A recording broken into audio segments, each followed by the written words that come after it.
Jadi khazanah itu banyak. Untuk melawan penyakit itu ketakutan itu bahaya, karena bisa mengganggu imunitas tubuh. Orang harus percaya diri, harus pede, meskipun harus hati-hati, tapi harus tetap pede. Dengan demikian imunitas tubuh kita terjaga. Jadi ya sudah seperti itu. Semua orang punya cara untuk menjaga diri masing-masing. Kemudian tentang Pak Ahmad Siddiq, saya tahu banyak karena dulu saya masih ingat. Ini sekaligus ijazah pada cucu-cucunya. Kalau sama anaknya tidak berani saya. Sama cucu-cucunya. Saya masih ingat Pak Ahmad Siddiq itu sangat loyal sama yang namanya negara. Kita tahu beliau adalah termasuk orang yang bintang ketika Muktamar Situbondo, ketika NU pertama kali nerima asas tunggal, yaitu Pancasila. Kayak apa ulama-ulama kita, ya mulai Mbah Ahmad Siddiq, Mbah Ali Maksum, Gus Dur, Mbah As'ad, semuanya lah, termasuk Mbah Mun, semuanya loyal sama negara, sehingga NU menerima asas tunggal. Itu saya masih ingat karena bapak dulu perwakilan dari NU cabang Lasem. Beliau pernah ngundang Mbah Ahmad Siddiq di sini. Zaman itu zaman Pak Dzufar, ikut ngundang ke sini bapak saya. Itu saya menangi beliau ngisi pengajian di hallnya buyut saya, Mbah Umar bin Arabi. Jadi saya ini zuriyahnya Mbah Umar bin Arabi, sama dengan keluarganya Ki Hamid Pasuruan. Itu beliau cerita bahwa kemenangan Islam itu tidak harus kita yang menang kangelan. Kadang Allah bikin orang lain yang kangelan, kita yang ikut menang. Jadi dulu kata beliau, banyak ulama ketika kita diserang Jepang, saya masih ingat, saya karena pas itu ikut ke Lasem, karena saya santri sarang, bangun ngisi di Lasem, saya ikut di Lasem karena saya masih keluarga. Itu ulama-ulama itu mimpi dibacakan ayat khulibatir rum fi adnal ardi wa hum min ba'di ghalabihim sayaghlibun fi bid'i sinin lillahil amru min qablu wa min ba'du wa yawma idzi yafrahul mu'minun. Itu dulu itu ada pertarungan besar antara kerajaan Romawi dan kerajaan Persia. Kita tahu Romawi itu Nasrani. Saya ulang lagi, Nasrani itu percaya adanya Allah, adanya Tuhan, dan percaya adanya kitab samawi. Sementara musuhnya itu Persia, orang yang tidak bertuhan, tidak berdasar kitab samawi. Ketika Persia mengalahkan Romawi, itu orang Islam ikut susah, karena terus dibully sama orang-orang kafir Mekah. Orang kafir Mekah adalah orang yang tidak punya kitab samawi. Katanya orang kafir Mekah, iku lo balamu jute duwe kitab jarene di hubungan mbek langit, nyatane perang keok. Paling kon yo podo. Jadi ada analogi bahwa kalahnya orang Nasrani itu dianggap simbol kekalahan orang yang bertautan atau berhubungan dengan langit. Akhirnya orang Islam susah. Saking susahnya orang Islam sampai Abu Bakar itu tanya, ya Rasulullah, lalu orang Romawi menang itu kapan? Terus ada surat turun fidit di sini, ya kira-kira 3. Abu Bakar pas itu belum alim-alim amat. Jadi ngartikan 3 itu ya 3 betul, sehingga beliau masyhur itu. Cara Jawa totoan itu kimar. Pokoknya nanti Romawi pasti menang 3 tahun lagi. Akhirnya ketika datang itu taruhannya dengan 10 unta. Datang ke Rasulullah, Nabi menjelaskan, loh ndak, bid'u itu mabena salas ilatis itu 3 sampai 9. Kamu jangan bilang 3. Ya sudah, taruhannya ditambah sampai 100 unta. Tapi pembuktiannya enggak 3 tahun, tapi nunggu 9 tahun. Sampean jangan tanya, berarti dulu pernah taruhan halal. Zaman sebelum ngaji saya, sampean sudah sering taruhan, jadi jangan nyalahkan saya. Nanti itu ada ilmunya, namanya nasah mansukh. Dan taruhannya Abu Bakar enggak kayak sampean. Taruhan yang sangat-sangat demi Islam, bukan demi hadzun nafsi. Betul. Ketika tahun ke-7 orang Islam itu menang. Gila ya, tahun 9 itu umat Islam menang. Menangnya umat Islam mengalahkan musyrik Mekah itu di Badar. Romawi mengalahkan Persia. Gara-gara Romawi mengalahkan Persia itu cara berpikir orang itu rubah. Ternyata langit itu ada, kekuatan langit itu ada. Sehingga meskipun akhirnya orang Kristen bilang ada Trinitas, terus mereka keliru dalam mengartikan Isa, tapi ada sekian nabi yang mereka sebut dan mereka hormati. Ada sekian kesamaan. Sehingga dalam Islam, saya ulang lagi, dalam Islam, andai kan disuruh milih orang komunis sama orang Nasrani, Islam tentu sama-sama kerjasama, milih sama yang Nasrani. Karena ini ahli kitab, kerjasama loh, bukan milih menjadi Nasrani. Nanti kamu salah paham, senangannya terus bully. Itu semangatnya pasti hasad ya. Nah, terus lalu relevansinya dengan Indonesia gimana? Wa yauma idzi yafrahul mu'minun. Ketika orang Romawi yang punya kitab samawi mengalahkan Persia yang tidak punya kitab samawi, itu orang Islam ikut bunga, ikut gembira. Itu semua kiai banyak yang mimpi seperti itu. Ini cerita Pak Ahmad Siddiq. Saya dengarin itu. Ternyata betul. Jepang itu nggak dikalahkan Indonesia. Jepang, Hiroshima dan Nagasaki dibom oleh apa? Sekutu. Akhirnya Jepang pulang. Pas Jepang pulang, Indonesia merdeka. Itu dulu kiai-kiai sudah nakwil bahwa menangnya Indonesia itu tidak harus mengalahkan penjajah. Pokoknya nanti penjajah ada yang mengalahkan itu. Jadi orang Islam zaman itu tidak bisa mengalahkan Persia. Yang mengalahkan itu Romawi. Tapi orang Islam ikut gembira. Itu sebenarnya wa yauma idzi yafrahul mu'minun binasrillah. Jadi orang itu cara berpikir Quran itu beda. Sehingga saya ini cerita ke cucu-cucu Mbah Siddiq karena ya nasabnya sama sampai saya, karena sama-sama sampai Mbah Sambu. Bedanya keluarga saya lewat Mbah Abdul Azim, kalau yang keluarga sini lewat namanya Mbah Yusuf. Itu saudara sama Mbah Abdul Azim, sama-sama sampai Mbah Sambu. Tapi keinginan saya tentu bukan sekedar silaturahim gagah-gagahan diceluk Gus. Celuk Gus repot. Nak ora alim ra pantes. Nak beling ra pantes. Salam templek 1.000 jaluk swarga. Kok mentalan yang 1.000 jaluk. Kamu nginep di hotel 100.000 itu tidak cukup, apalagi untuk bayar apa? Surga. Itu nggak sopan sekali gitu. 1 juta ya nggak bisa itu, 100 juta juga nggak jelas juga. Terus sampai mendingan nggak usah salam template. Malah nggak mungkin masuk surga kalau. Jadi dulu yang namanya zuriyah, sampean tenang saja, nasab sampean tidak kalah dengan kita, karena nanti setelah di kuburan itu gus-gus itu nggak penting. Semua kalau ditanya bapak kamu siapa, jawabannya siapa? Nabi Ibrahim. Sudah parmin parlan hilang semua, sudah aman pokoknya nanti. Karena kalau nanti ditanya malaikat bapak kamu siapa, jawabnya Nabi siapa? Ibrahim. Makanya saya itu pemuja Allah yang serius. Sampean ya pemuja Allah, tapi kan kadang kurang alim. Saya ini pemuja Allah serius. Saya itu kalau ngaji, ya ngaji biasa belajar, itu sering nangis seneng.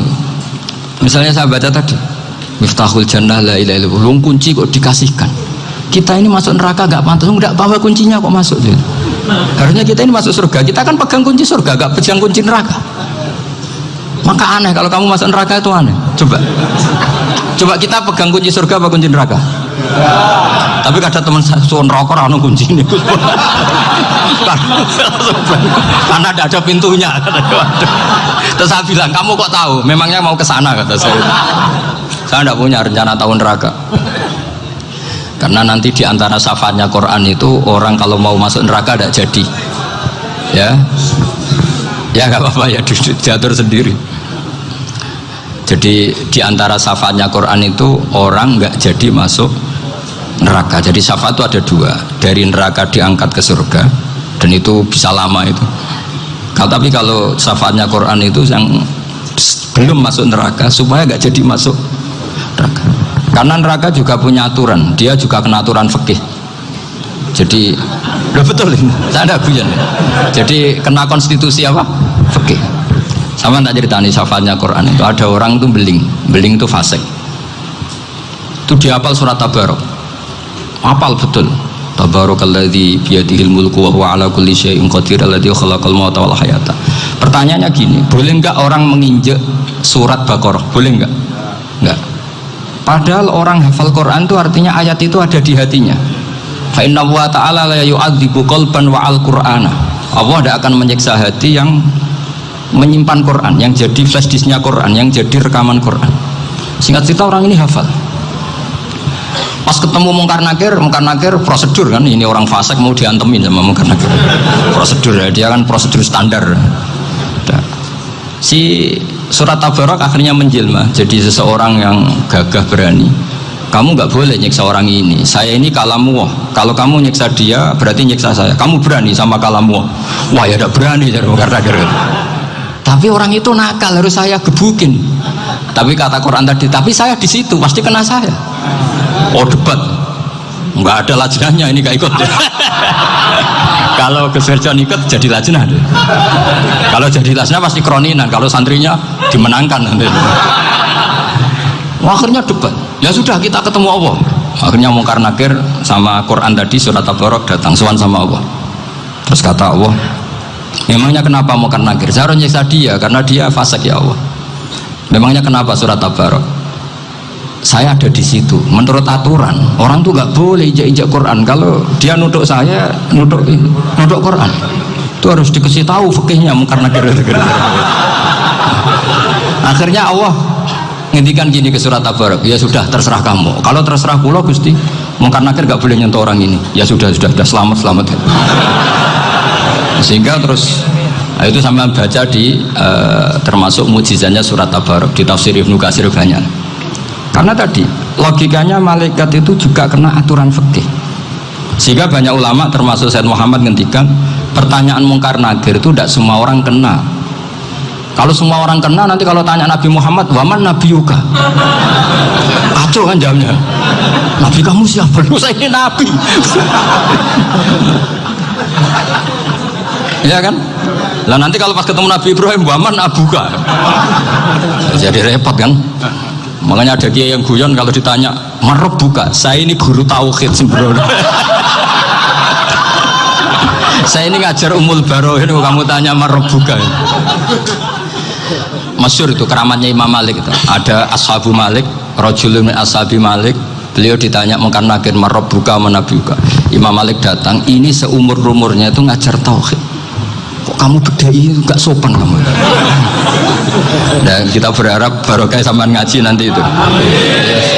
Malaikat itu anak sungkane itu. Dan saya meskipun guyon itu serius. Bedanya orang alim sama ndak itu di situ. Kalau orang alim itu guyon itu masih benar, masih serius. Coba saya bacakan ayatnya. Ala inna auliya Allahi la khaufun alaihim wa lahum yahzanun. Terus lahumul busyra fil hayatid dunya fil akhirah. Artinya kalau Mungkar Nakir dengan penampilan garang gitu, berarti ada ketakutan apa enggak? Ada. Padahal ciri utama walinya Allah tidak ada ketakutan. Makanya itu termasuk dalilnya Sayyid Muhammad, tidak semua orang alami seperti itu karena wali-wali itu la khaufun alaihim wa lahum yahzanun.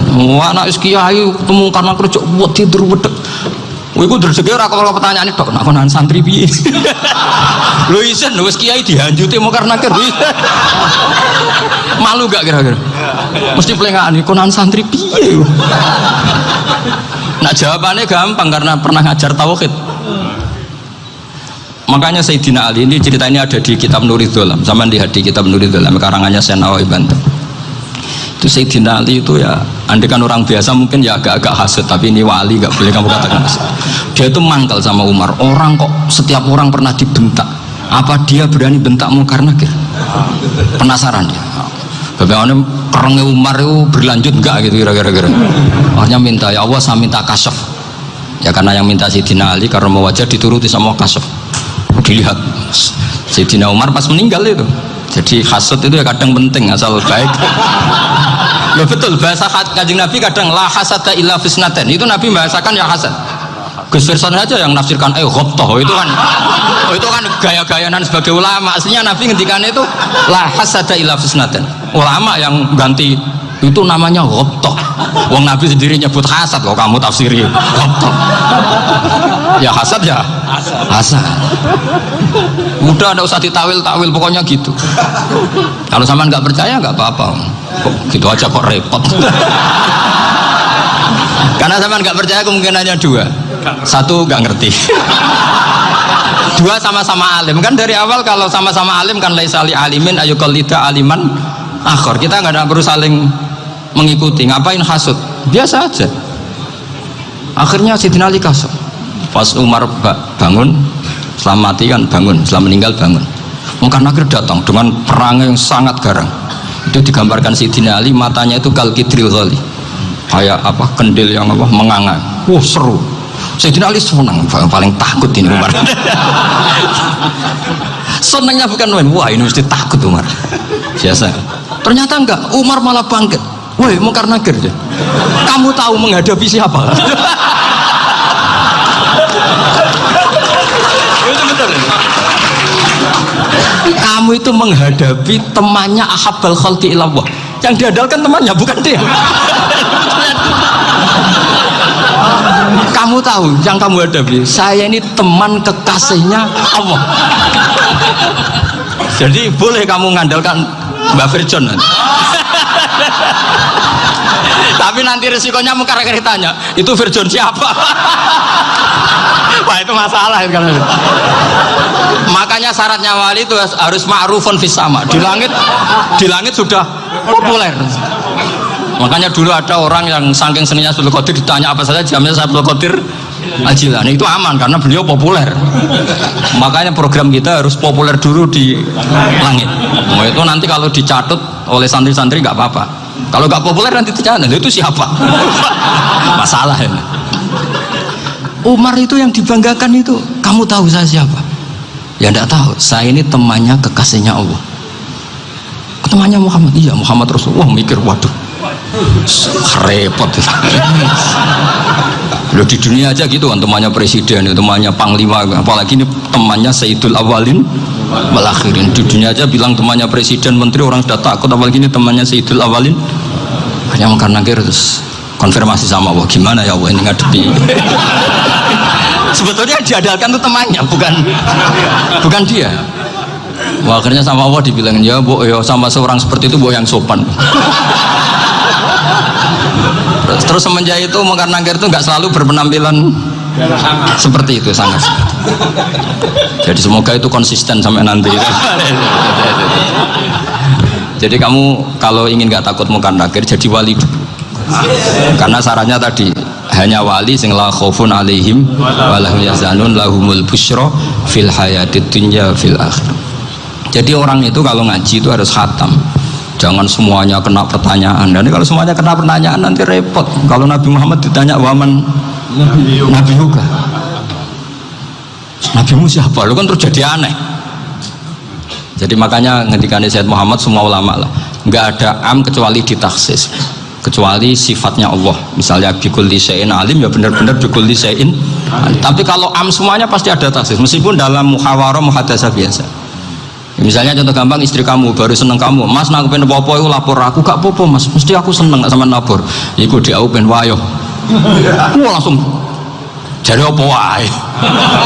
Mesti apa wae maksudnya kecuali itu gitu. Padahal kalau ngomong, mas sampean ingin apa saja tak dukung. Sampean bilang pengen ku wayo. Kira-kira disetujui apa enggak? Sama seperti kita kalau punya teman akrab, wah senang omahku gak apa-apa, anggap ya omahmu dewe, terus mlebu-mlebu kamar. Jadi tidak ada am kecuali di taksis. Artinya kalau ada cerita bahwa orang mati pasti ngalami ditanya Mungkar Nakir, itu pasti ada am yang di taksis. Itu pasti juga dialami para anbiya, para auliya. Karena ciri utama wali itu la khaufun alaihim walahum yahzanun. Kemudian saya yang mau cerita ya, supaya sampean bisa menghadapi dunia global ini, tak bawa tafsir Munir termasuk tadi. Kenapa orang Islam, Rasulullah SAW itu lebih senang kalau yang menang itu orang Nasrani Romawi, ketimbang yang menang itu orang Faris, dalam hal ini ateis. Karena orang ateis itu lebih ngeri. Sebetulnya beberapa penemuan sains, terutama di ilmu medis, itu orang Amerika, kayak cloning. Tapi orang Amerika itu masih dilarang oleh gereja untuk mengaplikasi, karena nanti bayi cloning itu dipakai suku cadang. Di Amerika masih ditentang oleh fatwa-fatwa agama, baik Islam maupun Kristen. Tapi di Cina itu dipraktekkan, karena nggak ada halangan agama. Di Cina itu biasa ada kondom diolah lagi jadi alat-alat aksesoris. Di Amerika tidak ada, karena masih ada agama, masih ada larangan. Sehingga orang Islam itu lebih takut kalau yang menang itu Persia, karena terus cara berpikir ternyata Tuhan itu tidak ada, langit nggak ada perannya. Jadi ketika yang menang Nasrani masih berpikir itu pertolongan Tuhan, meskipun mungkin cara mengatakan Tuhan beda dengan kita. Tapi ada satu kesamaan bahwa kekuatan samawi itu ada. Jadi disebut ghulibatir rum fi adnal ardi wa hum min ba'di ghalabihim saghlibun. Di sini diterangkan oleh Syekh Nawawi supaya kamu tidak salah paham. Sebetulnya saya kamu katakan misalnya wah itu paham liberal, sebenarnya saya tidak tersiksa, cuma takut yang mengatakan seperti itu cek goblokir atau ngaji gitu, itu aja masalah saya. Ini saya baca ini karangannya Syekh Nawawi, karena tadi kata Mbak Firjon ngaji itu harus sama orang yang bersanad. Saya ini kalah sama beliau tuh berkali-kali, secara nasab saya harus manggil Mbah, secara silsilah ilmu saya juga kalah lagi. Saya sering disewani sama cucu-cucu Syekhona Khalil. Kiai Siddiq itu termasuk murid dekat beliau, Syekhona Khalil. Kalau itu berarti kan Gus Firjon, Ahmad, terus Mbah Siddiq. Mbah Siddiq ngaji Syekhona Khalil. Syekhona Khalil itu pernah ngaji langsung sama Sayyid Zaini Tahlan. Berarti beliau dari Sayyid Zaini Tahlan itu baru generasi kelima. Sementara saya itu sudah ke-7 atau ke-6. Saya, Mbah Mun, Mbah Karim misalnya, Mbah Hashim, Mbah Mahfud Termas, Sayyid Abi Bakar Sato yang ngarangnya Anatul Talibin, baru Sayyid Zaini Tahlan. Berarti saya ke-7, kalah lagi. Tapi untuk jadi wali biasanya cepat saya. Karena syaratnya jadi mbah itu ngalah demi putu. Jadi kalau beliau ngotot, saya dulu Gusti, saya mbahnya, wah itu mbah yang nggak baik. Pasti jatahnya dikasihkan apa? Cucunya dulu. Makanya Abdul Muthalib itu orang yang dapat wangsit, tapi yang jadi nabi itu cucunya. Jadi dalil saya banyak. Sebenarnya Abdul Muthalib itu sudah sering dapat wangsit, karena saya bahasakan wahyu, Nabi yang protes, enggak nabi kok dapat wahyu. Tapi sebetulnya Abdul Muthalib itu masyhur itu. Kalimat-kalimatnya menunjukkan bahwa beliau itu sudah dapat wahyu kalau nanti cucunya itu jadi apa? Nabi. Makanya senangnya bukan main Abdul Muthalib sama Rasulullah. Putu seneng mbah, seneng putu. Jadi mungkin, jadi sampean enggak usah protes loh. Yang jadi wali kok cucunya. Dulu betul. Dulu Mbah Hamid Pasuruan itu kalau Mbah Ahmad Siddiq ke sana, Mbah Hamid Pasuruan kalau manggil Mbah Ahmad Siddiq itu paman. Tapi pamannya minta ijazah ke ponaan. Apa ya gara-gara itu memang. Kalau itu masih berlaku apa? Ngalah tadi. Kayaknya masih apa? Hawannya masih. Hawannya masih. Karena melihat tren-tren langit masih gitu kayaknya masih. Masih itu. Ya, tapi mbahnya tetap dapat jatah, tenang saja nanti. Tapi memang sebaiknya mbah itu legowo. Rasulullah Muhammad SAW itu terkenal min dzurriyyati Ibrahim.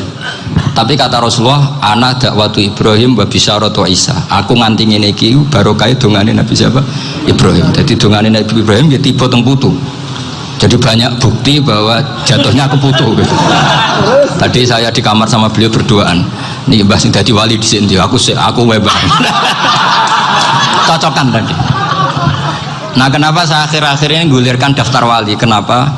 Saya ini resah ya, orang sudah ingin dicintai pejabat, dicintai tetangga, dicintai teman, tapi kadang-kadang orang lupa lagi dicintai Allah. Makanya saya meskipun guyon, tapi ini amdan, bukan sahwan, supaya orang punya cita-cita lagi jadi wali, ingin dicintai Allah. Kita ini terlalu lama ingin dicintai makhluk, boyau naik kelas sedikit lah, ingin dicintai Allah Subhanahu wa Ta'ala. Meskipun saya guyon, tapi tadi guyon saya tuh lebih serius ketimbang serius Anda. Karena tak pikir, saya tuh kalau pergi itu seneng ngebis, bukan karena saya tidak punya mobil, tapi saya sering mau butuh itu supaya nggak diganggu. Karena saya tuh harus punya waktu sendiri. Kalau bis kan ketemu orang nggak kenal, tapi sekarang ya agak susah, banyak yang kenal. Dan susahnya lagi nggak minta ijazah, minta foto. Aduh, orang wepet tuh. Mau dibenci itu umatnya Rasulullah Shallallahu Alaihi Wasallam, mau disetujui itu sanatnya mana? Kalau ketemu orang alim minta apa? Foto. Itu nggak ada sanatnya. Nggak tahu saya itu mazhab dari mana itu. Ya mazhab milenial yang jelas itu kan. Ini tak baca ya biar dapat, karena ini kenangan saya sama Mbah Ahmad Siddiq. Saya masih ingat betul beliau ngisi hallnya Mbah Abdullah bin Umar, berarti abahnya Mbah Hamid. Karena mbah saya itu Fatimah binti Khalid bin Umar, kalau Mbah Hamid itu Hamid bin Abdullah bin Umar. Itu saya masih ingat betul zaman itu Mbah Hamid siap hall di Lasem itu rawuh, dan saya derek mbah saya karena masih misanan datang ke Lasem. Itu beliau pas itu ngisi sama Mbah Mun. Mbah Mun masih muda, Ki Ahmad Siddiq sepuh senior.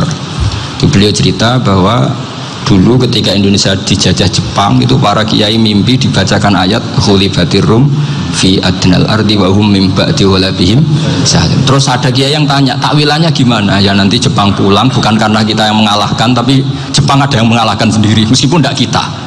Kayak dulu Faris tidak dikalahkan Islam tapi dikalahkan Romawi, tapi yang senang umat Islam. Wa yauma idzi yafrahul mu'min. Itu luar biasa ulama-ulama kita. Delalah kejadiannya Indonesia seperti itu. Yaitu kita tidak mengalahkan Jepang, tapi Jepang pulang sendiri karena dikalahkan apa? Sekutu. Ya ini saya baca. Ini tidak usah dicek bacanya benar apa enggak, sudah aman, apa? Aman. Karena kalau saya salah itu ya sengaja. Artinya ya sengaja saja. Ya biasa maksudnya. Saya kemarin ngisi di Pondok Pelosok, di Pondok Al Munawir Jogja. Salah itu ada dua, ada salah memang benar-benar salah, itu nggak apa-apa, bisa dimakfu karena mesti sangke wong goblok salah yang terus itu. Ada salah bawaan ilmu, itu repot tuh dadan ini. Karena misalnya kita yang biasa belajar qiraah sabah wayah sibuhu, mesti diulang lagi wayah sabuhu, karena qiraahnya Imam Asim itu hasibah yah sabu bifathis sin, sementara kita kalau ngaji kitab kulino yah sibu. Sehingga kita yang biasa belajar sabah itu kalau baca kitab itu kayak orang bingung. Kadang-kadang yang ngaji juga bingung. Gus Pak mau cok bulan piling. Ya tepat-tepatan. Ada yang mengatakan Gus Pak bingung, ada yang mengatakan Gus Pak alim alama. Ya tepat-tepatan nasib tadi. Karena memang ya sabah memang seperti itu. Misalnya kufuan. Kufuan itu Imam Asim baca kufuan. Tapi beliau punya murid namanya Syu'bah. Itu kalau baca kuf'an. Makanya kita itu, ini kan khataman Quran ya, jadi saya menyinggung sedikit tentang qiraah sabah. Tadi beliau juga sudah tak kasih kitab saya Hifdzuna Li'adal Mushaf. Sama tak ajari latihan sabah, memang angel ya. Makanya yang nggak bisa itu wong pinter, sudah tahu angel ya nggak usah diteruskan kan. Orang menghindari barang angel itu pinter apa goblok? Pinter. Berarti wong goblok pinter. Saya tuh makanya sama orang goblok tuh respect. Jadi orang alim tuh angel apa gampang? Angel. Menghindari barang angel pinter apa goblok? Loh, orang menghindari barang angel pinter apa goblok? Pinter. Berarti wong goblok pinter. Jadi saya sama orang-orang goblok itu respect. Sudah tahu jadi orang alim angel ya barang angel ya harus dihindari. Makanya saya ini insya Allah umatnya Nabi yang termasuk yang terbaik. Amin. Karena mencintai umatnya Nabi termasuk yang goblok. Waduh. Itu tidak gampang itu. Karena tadi sudah tahu ya. Seperti itu loh orang naik Panjat Pinang itu. Itu yang naik karena ingin hadiah. Yang nonton sudah tahu wah licin kok dinaikin mau keplodok ya. Tapi orang sepakat yang nonton juga pinter karena sudah tahu ribet kok. Tukun yang pasar gak kena lah apa mainnya. Sama juga gitu. Ngalim tafsir angel, ngarim fikih angel. Nanti akarek ngaji ngerekam kan gampang. Itu pinter apa goblok? Pinter. Ya. Makanya kula niku mbok burohno ngono tok. Saya tadi dinasihati Mbak Virjon, muga-muga hati saya selamat. Saya itu meskipun kata orang banyak, muhibbin saya banyak, tapi saya insya Allah tidak riya.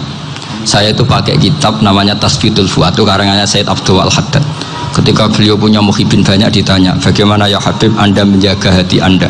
Jamnya Said Abdul Al-Haddad itu nih, innama azzamu Allah. Mereka itu sebenarnya menghormati Allah, cuma butuh sarana, dan itu saya. Jadi saya tahu sampean semua itu mencintai Quran, mencintai sunnah Rasul, mencintai hadis-hadis Rasul. Cuma sampean kan karena nggak paham, terus manfaatkan saya. Jadi sebenarnya saya ini korban. Korban. Jadi saya mau riak gimana? Korban kok mau. Bangganya di mana tuh? Coba sampean misalnya ngaji tafsir, belajar sendiri kan susah. Terkibnya susah, maknanya susah, bahkan beli kitabnya kadang nggak kuat. Untuk jadi alim tafsir itu kan harus beli kitab. Loh, saya sering belajar kitab 7 jutaan. Tafsir Tobari, saya pernah beli kitab Fakhrur Razi itu berapa coba? 27 jilid. Karangannya Fakhrur, belum karangannya ulama modern Imam Sa'rawi. Itu berapa jilid? Itu jutaan. Saya kemarin juga dihadiahi kitab Pak Quraish Shihab namanya Faidul Bari fi Syarhil Bukhari. Pak Quraish Shihab yang terkenal. Dia sering diskusi sama saya. Saya ngasih hadiah beliau ngasih hadiah saya. Wah itu harganya nggak kuat. Tidak kuat kadang di Indonesia nggak ada coba. Dan sama orang hebat menghindari kesulitan itu. Nah, kesulatan itu sebab ngaji ikut, kalau nggak paham dirukon rekamannya sudah gitu. Pinter mana sampean sama saya? Pinter sampean kan? Bikin sosis susah, beli aja kok repot kan. Makanya nggak boleh orang bilang, wah aku goblok reso tafsir, aku wong pinter. Makanya nanti kalau saya ketemu Nabi tidak termasuk orang yang mentahkir orang Islam. Kafabil mari isman ayah kira akhahul muslim. Jadi cukup orang itu dosa kalau menyepelekan orang Islam, termasuk darani sampean goblok itu dosa. Caranya nggak darani goblok ya tadi di logika tadi. Alim itu angel, dari angel itu pintar, berarti wong bodoh pintar ya sudah gitu. Tapi tetap bodoh. Tapi ini satu cara untuk saya respect gitu. Coba orang yang ngaji tafsir saya banyak, mungkin ribuan, itu sebetulnya mencintai Quran, karena Quran adalah kitab suci yang panduannya umat Islam, sangat mencintai Quran. Terus kemudian mereka nggak paham, terus mencari orang yang memahamkan. Burono lah cara Jawa ini. Terus keren saya itu di mana coba? Lah terus mereka kurang ajarnya gini, kalau paham itu ya alhamdulillah paham. Kowe nak ngaji Gus wae ngono tok. Tapi nek ora paham, ora nyalano akal ya. Mari Gus Pan nerangno cepet, mulane gak paham. Ora kok nyalano teke sing lelet tuh. Itu kan masyaallah, naudzubillah nanti. Sebetulnya tingkat kurang ajarnya tinggi Gus sebenarnya. Jadi kalau nggak paham itu kadang nggak nyalahno uteke. Kayak mau misalnya, mau mari mikir aja jelas. Padahal misalnya jelas orang mesti paham, bodoh. Paham ya? Jadi kata Sayyid Abdul Haddad, innama azzamu Allah. Sebenarnya mereka itu sangat menghormati Allah. Makanya kita nggak perlu mengatakan wasilah itu kafir, nggak akan. Karena orang tawasul sama Rasulullah itu ingin dapat ridhonya Allah lewat orang yang dicintai Allah. Kita mencintai wali sebenarnya, wah itu kekasih Allah. Kita mencintai itu karena mencintai Allah. Sama seperti gini, kamu mencintai kangkung apa enggak? Sebenarnya sama sekali enggak. Tapi kamu ingin sehat, ada asupan gizi. Kamu ingin tubuh kamu sehat, butuh asupan gizi. Kemudian kamu makan kangkung. Apa terus kamu cinta kangkung? Kan enggak. Cinta kesehatan kamu sama. Orang yang mencintai saya ingin kepuasan rohani. Saya kan termasuk kiai yang torekonya gampang. Ini swarga, kan akhirnya penggemarnya banyak. Coba kalau kamu neraka. Jadi sebetulnya Anda mencintai kepuasan Anda sendiri. Nah, saya ini korban. Makanya untuk masuk surga cepat saya, korban itu cepat. Da'watul mazlum la turaddu. Laisa bainahu wa bainallah hijab. Jadi saya kalau donga langsung seret langit. Karena mazlum. Saya sinau tafsir itu, Pak, sampean bayangkan ada tafsir itu sudah 27 jilid. Sengarang Fakhrul Razi itu bulatnya bukan main. Karena dia ahli filsafat. Bulatnya Masya Allah.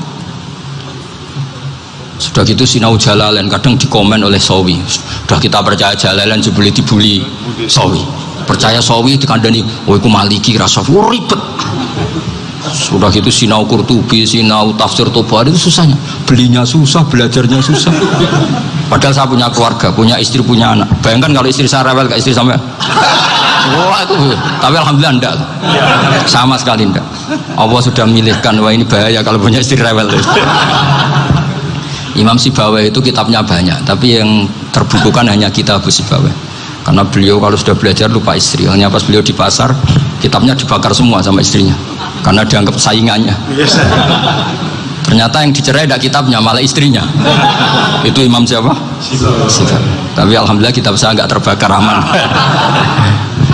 Saya teruskan ya. Jadi untuk menjaga riya dilatih innama azzamu Allah. Sebenarnya mereka itu menghormati Allah. Sehingga wasail itu sebenarnya nggak pernah jadi subjek pelaku utama, enggak.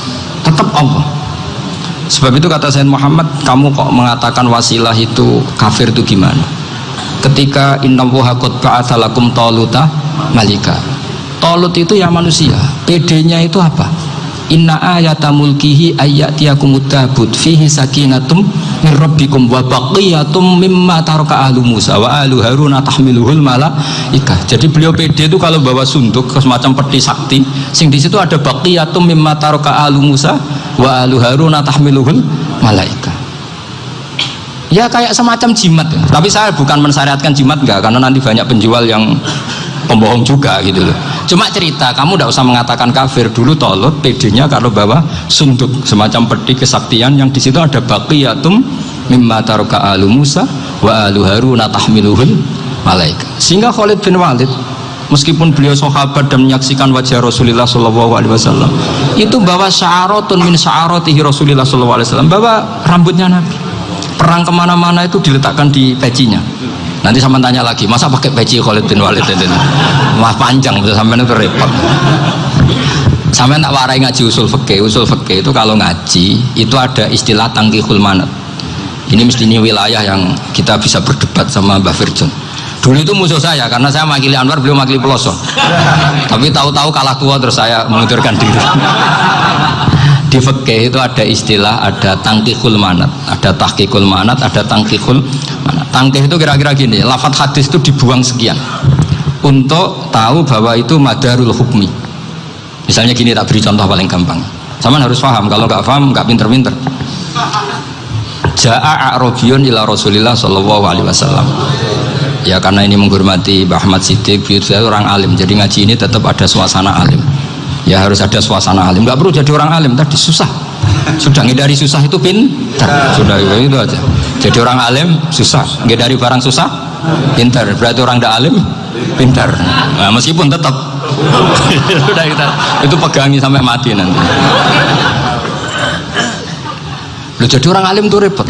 Itu kata Imam Ghazali, kalau orang alim kalau mau masuk surga itu sama Allah nggak boleh kif, kamu nggak boleh langsung masuk surga. Coba cari umat kamu, syafaati dulu. Nah, saya takut nyari sampean nggak bisa kembali. Saya tidak punya rencana itu, pokoknya mau masuk. Boleh sampean kuaduan balik raroh dewi, wah repot nanti saya. Berat jadi orang alim itu berat. Ya saya teruskan ya. Ada tangkihul manat. Ja'a a'rabiyun ila Rasulillah sallallahu alaihi wasallam. Faqala ahlaktu wa ma ahlakaka qal waqa'tu imraati fi nahari Ramadan. Ya sidang kita, saya ini rusak ya Rasulullah. Kenapa? Karena saya menjima istri saya fi nahari Ramadan. Terus kata Nabi, kamu harus bayar kafarah. Napa Nabi kafarah? Puasa 2 bulan. Wong baru 1 hari aja terjadi gitu kok disuruh puasa 2 bulan. Ya tidak kuat ya Rasulullah. Baru berapa hari saya puasa aja kecelakaan seperti itu, apalagi kalau sampai 2 bulan. Enggak ya Rasulullah. Ya sudah kalau gitu kamu pertama ngasih makan apa? Itqu raqabah kan, pertama merdekakan budak. Tapi kan sekarang nggak ada budak, makanya terus sekarang langsung puasa. Wah ini nggak bisa semua. Ya sudah ngasih makan orang 60. Kasihkan siapa ya Rasulullah? Ya orang fakir. Saya ini paling fakir. Di kampung saya ini orang paling fakir. Jadi mulai dulu orang fakir itu hubungan suami istri itu paling lancar mulai dulu. Makanya orang fakir itu anaknya banyak karena hiburannya hanya itu. Wong Ramadan aja. Coba mau ke ATM nggak punya uang, mau antri di bank nggak punya, mau apa coba? Itu mulai dulu. Ini sanatnya mutasil. Wah, akhirnya sudah sanksinya kan tadi ya, itqu raqabah atau puasa 2 bulan berturut-turut atau ngasih makan 60 orang miskin. Lalu kata ahli usul fikih, kata A'rabi dibuang, nggak menjadi catatan hukum. Orang kota pun kalau melakukan itu juga kena sanksi yang sama. Imro'atau juga dibuang. Andai kan itu dilakukan untuk amatnya juga ketentuannya sama. Nah sekarang perdebatan antara Imam Syafi'i dan Imam Malik begini. Sekarang pertanyaan gini, jima istri itu hukumnya boleh apa haram? Boleh kan? Lalu kalau ada orang tanpa udzur kemudian makan siang-siang, cara Imam Malik hukumnya sama, harus kena sanksi yang sama. Karena sama-sama hadku hurmati Ramadan bi ghairi udzrin syar'iyyin. Sama-sama merusak hukum Ramadan tanpa udzur syar'. Lo jima itu tidak zina. Kan hukumnya jais. Nah, sekarang makan hukumnya jais, harusnya juga kena ketentuan yang sama. Cara pikirannya Imam Malik. Nah, alhamdulillah Imam Syafi'i gak setuju. Wah, cara setuju repot. Bahkan orang-orang Syafi'i sudah punya khilaf, kalau gitu minum dulu. Iya, biar iftarnya pakai minum. Setelah minum baru jima kan. Ini sudah menyiapkan khilafnya. Ini khas Syafi'i ini, bongsong rekayasa hukum. Nanti bisa belajar jauh cara ngakali hukum. Makanya guyonan yang masyhur Gus Dur itu gitu. Ada seorang kiai atau Gus lah, ya punya salah, namanya manusia kan punya salah, entah cangkruk entah apa, pokoknya punya salah. Ada wartawan yang ngiranya semua kiai itu orang suci, sehingga tanya sama Gus Dur, Gus itu ada kiai kok ya pokoknya salah lah gitu. Tapi jangan bayangkan dosa besar, enggak, kecil-kecil aja. Itu gimana itu, padahal kiai kan orang suci. Jawabnya Gus Dur lucu, ya justru yang boleh salah itu para kiai, kalau kamu nggak boleh. Kok bisa Gus? Karena mereka tahu caranya tobat. Repot. Kalau kamu nggak tahu caranya, sama pelanggaran hukum itu ya harus pakar-pakar hukum. Itu yang tahu caranya rekayasa. Kalau kamu ya kena pasal kan ya. Jadi kamu jangan niru saya ini punya sekian cara untuk nah, itu namanya khilah. Makanya kata Sayyid Muhammad, kamu tidak usah anti khilah, karena Abu Hanifah itu membolehkan khilah, kitabul khiyal. Yang penting kamu soleh dulu, setelah soleh nanti Allah maklumi. Soleh dulu, syaratnya soleh dulu. Kalau tidak soleh jangan. Contohnya gini, ada orang mau puasa lemes sekali, mau makan, gampang. Kalau langsung makan kan kayak hadku hormati Ramadan biwiri udrin syarian. Aku langsung mau jembera sowan Mbah Firjon. Sudah status saya apa? Musafir. Ya sudah, berangkat aja sampai Tuban makan. Nanti kalau nggak jadi ya nggak apa-apa sudah. Kan mulai pergi sudah musafir. Saya tidak tahu nanti malaikat tertarik gebuki nggak tahu. Tapi itu ada khilahnya, asal soleh. Karena kata Sayyid Muhammad dan semua kitab mengatakan itu. Kalau sama nggak tahu ya kebablasan. Nabi Ayub, nabi yang terkenal gudikan itu siapa? Ayub ya. Nah, itu yang Israiliyatnya akan seru lah. Gudikan dikukur bek kreweng itu terlalu lah kalau itu. Untuk kreweng konti ning Arab ora ono kreweng itu sudah masalah itu. Singkat cerita, Nabi Ayub ketika diasingkan kaumnya itu kan nggak punya sumber makanan. Lah orang lelaki itu mulai dulu egois. Istrinya Nabi Ayub itu cantik sekali, udah cantik, rambutnya bagus. Makanya kamu nggak usah tanya kenapa istrinya kayak banyak yang cantik. Ya, nah warasatul anbiya, nggak boleh gitu. Kalau nggak cantik ya warasatul anbiya dari segi bala. Istrinya Nabi itu semuanya cantik. Nggak usah tanya sebabnya apa, pokoknya gitu, semuanya cantik. Singkat cerita, beberapa kali istrinya Nabi Ayub itu kerja demi bisa nafkahi Nabi siapa? Suatu saat itu tidak ada pekerjaan yang cukup untuk beli roti. Satu-satunya peluang dapat rezeki itu putrinya raja itu rambutnya berondolin. Terus ada sayembara siapa yang rambutnya bagus mau dibeli. Sampai rambutnya istrinya Nabi Ayub itu dijual. Nabi Ayub tersinggung karena itu mengurangi kecantikan. Jadi lelaki mulai dulu gitu. Udah nggak urun kalau istrinya nggak cantik itu komplain. Itu khasnya lelaki. Jadi kalau kamu gitu ada sanadnya juga, tenang saja ya. Komplain ya pegawaian itu. Saking mangkalnya Nabi Ayub terus ngendikan la adriban naki mi'ata sautin. Kamu akan saya pukuli dengan mi'ata sautin atau dengan 100 cambuan atau mi'ata dikhtin atau mi'ata apalah sesuai konteks zaman itu. Engko namanya pecut tuku konti kok ribet lagi. Singkat cerita akhirnya ketahuan bahwa istrinya menjual itu demi Nabi Ayub. Allah nggak ridho kalau kekasihnya yaitu istrinya Nabi Ayub wis perjuangan kayak gitu malah kena hukuman. Tapi Allah juga nggak ingin kekasihnya yang bernama Ayub melanggar sumpah. Padahal beliau sudah sumpah, wallahi demi Allah nanti tak pukul dengan 100 kali. 100 kali dengan lidi lah misalnya, contoh yang gampang tuh lidi. Akhirnya sama Allah dikasih satu solusi. Wa khud biyadika dikhtan fadrib bihi wala tahnas. Ya sudah, lidi itu ikat jumlahnya 100. Terus pukul sekali saja. Anggap saja sudah 100. Iku pangeran sing wari ngakali ngono iku pangeran. Tapi syaratnya soleh. Syaratnya soleh. Jadi kalau kamu anti khilaf berarti anti ajarannya Allah di ayat itu. Wa khud biyadika dikhtan fadrib bihi wala tahnas. Itu dulu ada, ini cerita di Ithaf, ini cerita terakhir, ini sudah sama jangan nama sudah. Terus pengumuman tadi yang nggak pernah sepuh utang saya itu haram tadi. Karena tadi saya punya kewajiban di rumah yang bisa menggugurkan ya kewajiban yang lebih besar. Lebih besar itu ya tadi bisa pernah guru, pernah sepuh, yang jelas nggak umur sampean menangkap itu tua serepot itu. Ada raja itu ganteng kaya, senengannya nikah perawan cantik. Itu semua kampung mesti kenal. Mungkin digilir atau gimana pokoknya. Suatu saat ada pemuda suka sama perempuan yang di kampungnya, cantik sekali. Kemudian pemuda ini ternyata pekerja di kerajaan itu. Tiap hari ditanya, wah itu yang di kamu yang cantik siapa? Mau saya nikahin gini. Wah bahaya, ini saingannya raja. Jadi yang dibidik pemuda tadi itu saingannya si raja ini. Orang yang namanya raja kan gengsinya tinggi. Kaifa tankihuha wa qad ra'aitu qad qabbalaha rajulun. Kobone kabi, saya tuh pernah melihat dicium lelaki. Wah gak mau. Gak gelem kadang ditambung lan wa qad qabbalaha rajulun. Saya pernah melihat sendiri qabbalaha rajulun, dicium oleh lelaki. Wah sudah gak minat raja, langsung gak keren. Suatu saat pemuda tadi nikahi perempuan itu. Rajanya marah-marah, kamu lelaki gak punya harga diri gini. Gak punya selera, gak punya harga diri, sudah pernah dicium orang kok tetap dinikah. Terus bilang ke raja, ta'rif manir rajul, lelaki itu siapa? Abuha. Kamu tahu lelaki itu siapa? Sopo? Abuha. Bapaknya. Saya kan hanya bilang rajulun. Pernah dicium lelaki. Lah pikirannya raja itu lelaki kue-kue ngene iki. Tapi butuh canom mau rojo ben gak sido itu aja tuh. Baru kayak digulirkan gitu, wakot kebalah rojulun. Wah nggak mau. Setelah itu satu saat pegawainya tadi nikahi perempuan.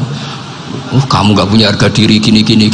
Kamu tahu mandir rojul apa abu? Wah nak ngono aku gak apa-apa. Lah monggo sakniki wis bojo kula. Ora trimo wis diambung wis macam-macam. Lah itu namanya khilah. Apa? Khilah. Kalau di Balawa disebut tauriyah atau apa. Tapi saya tidak ngajari sampean seperti itu. Sudah pinter sebelum saya ajarin. Bongso ngakali kan sudah pinter. Ya ini terakhir tak baca Arabnya saja nanti. Bismillahirrahmanirrahim. Biar dapat barokahnya Syekh Nawawi juga barokahnya guru-guru. Bismillahirrahmanirrahim. Wasababu nuzuli hadil ayati annahu kana baina farisa war rumi qitalun wa kanal musyrikuna yawadduna antaghliba farisu ar-ruma li anna farisa kanu majusiyan ummiyin wal muslimuna yawadduna ghalabatar rum ala faris liqaunihim ahla kitabin. Jadi zaman dulu orang Islam lebih senang kalau yang menang itu orang Nasrani, kalau bandingannya ateis, karena bagaimanapun percaya kekuatan langit. Sementara orang ateis sama sekali tidak percaya kekuatan.